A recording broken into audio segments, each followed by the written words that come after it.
তোর এই কাজগুলো শেষ হলে আমার বাড়িতে যা, আমার গাড়িগুলো ধুয়ে দিয়ে আসিস। স্যার আর 100 টাকা বাড়াই দিন স্যার, পেটের দায় স্যার। হইট, আর কোনো টাকা হবে না, তুমি কাজ করে দিয়ে আসো।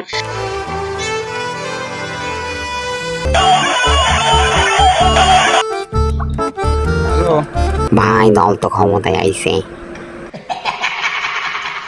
এই হাসিব, এই কি হয়েছে রে? এই কি হয়েছে? আজ থেকে তোর কাম আমি আর করবো না।